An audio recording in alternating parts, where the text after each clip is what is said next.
ভাবুন তো একজন রাজা যিনি পৃথিবীর সবচেয়ে ভয়ঙ্কর যুদ্ধ জিতে ফিরেছেন, কিন্তু তার আসল যুদ্ধ তখনও শুরুই হয়নি। ট্রয় যুদ্ধ শেষ হওয়ার পর ইথিকার রাজা অডিসিয়াস নিজের পরিবার আর নিজের রাজ্যে ফিরে যাওয়ার উদ্দেশ্যে যাত্রা শুরু করেন, কিন্তু দেবতাদের অভিশাপ, সমুদ্রের ভয়ঙ্কর ঝড় আর একের পর এক রহস্যময়ী দ্বীপ তার পথ আটকে দেয়। এই যাত্রায় তিনি মুখোমুখি হন একচোখা দৈত্য, মানুষ খেকো দানব, এমন এক জাদুকরীর যে মানুষকে পশুতে পরিণত করতে পারে, আর এমন কিছু রহস্যময়ী প্রাণী যাদের গান শুনলেই মৃত্যু নিশ্চিত। অন্যদিকে বহু বছর ধরে তার স্ত্রী পেনিলোপি এবং ছেলে টেলেমোকাস ইথিকায় ফেরার জন্য অপেক্ষা করতে থাকে, কিন্তু রাজপ্রাসাদে এমন কিছু লোক এসে পড়ে যারা অডিসিয়াসকে মৃত ভেবে তার সিংহাসনকে দখল করতে চায়। তাহলে প্রশ্ন হলো, অডিসিয়াস কি এতগুলো অসম্ভব বাধা পেরিয়ে নিজের রাজ্যে ফিরতে পারবেন, নাকি দেবতাদের অভিশাপই হবে তার শেষ পরিণতি? তো আজকের ভিডিওতে আমরা ক্রিস্টোফার নলেনের জাস্ট রিসেন্ট মুক্তি পাওয়া দ্য অডিসি সিনেমা নিয়ে কথা বলবো। হ্যাঁ, আমি জানি যে তোমরা ভাবছো ক্রিস্টোফার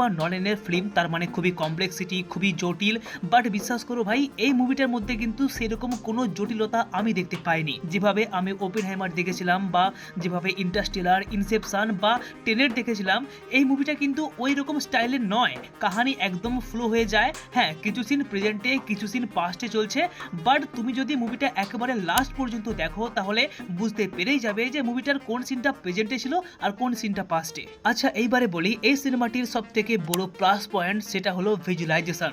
যেভাবে সামুদ্রিক দৃশ্যকে দেখানো হয়েছে একেবারে পারফেক্ট লেভেলের, রিয়েল লাগছে।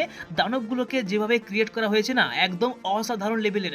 তারপর অডিসিয়াসের লুক, প্রত্যেকটা গ্রিক সৈনিকদের যে লুককে তৈরি করা হয়েছে না, একদম কাহানির সঙ্গে পুরো ফুলফিল পারফেক্ট। আর কাহানিকে একেবারে টানা না দেখিয়ে এই পাস্ট প্রেজেন্ট করে দেখানো, এই ব্যাপারটা কিন্তু নলেনের সিনেমাতে একদমই কমন। আর হ্যাঁ, একটা জিনিস কিন্তু আমি এটাও নোটিস করেছি যে এই সিনেমার মধ্যে না কিছু কিছু টাইমে একটু হরর টাইপের ফিল আছে, একটু ভূতের টাইপের মতো ফিল আছে, যেটা কিন্তু আমি নলেনের অন্য কোনো সিনেমাতে একদমই দেখিনি। প্রত্যেকের অ্যাক্টিং দুর্দান্ত, কোনো কথা হবে না। আর ম্যাট ডামন কিন্তু পুরো সিনেমাটিকে টেনে নিয়ে গেছে।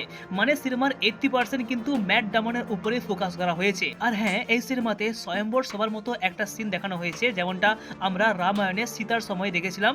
বাট বলে রাখি, ক্রিস্টোফার নলেন কিন্তু এই সিনেমাতে রামায়ণের কোনো সিন রিক্রিয়েট করেনি। অন্ধকবি হোমার নিজেই তার অডিসি মহাকাব্যের মধ্যে ওই টাইপের একটা স্বয়ম্বর সবার কথা উল্লেখ করেছিলেন। এইবারে বলি, মুভিটার সব থেকে বড় মাইনাস পয়েন্ট সেটা হলো এই সিনেমার কাহানি। যেটা আমার মনে হয়েছে, এই সিনেমার কাহানি আমরা অনেকেই আগে থেকেই জানি, আর যারা জানতো না তারা ইন্টারনেট সার্চ করে অলরেডি কাহানিকে পড়ে নিয়েছে, যার জন্য মুভিটি দেখার সময় প্রত্যেকটা সময় এমনটা মনে হয় যে এরপরে যেটা হতে যাচ্ছে সেটা আমি আগে থেকেই জানি। আর যারা এই মুভিটা নিয়ে আরো অনেক কিছু এক্সট্রা অর্ডিনারি ভেবে রেখেছেন, তারা হয়তো এই সিনেমাটা দেখার পর একটু হতাশ হলেও হতে পারে।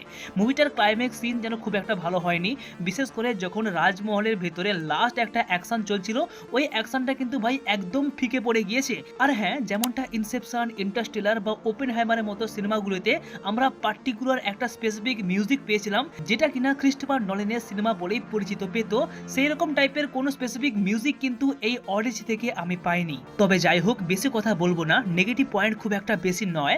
মুভিটাকে এনজয় করার মতো সিনেমা, আর যারা এই সিনেমার ইমোশন পার্টকে ভালোভাবে বুঝতে পারবে তাদের ক্ষেত্রে কিন্তু এই সিনেমাটা একদম পারফেক্ট হতে পারে। আমি মুভিটিকে দেখার পর IMDb-তে 10-এর মধ্যে 8 রেটিং দিয়েছি।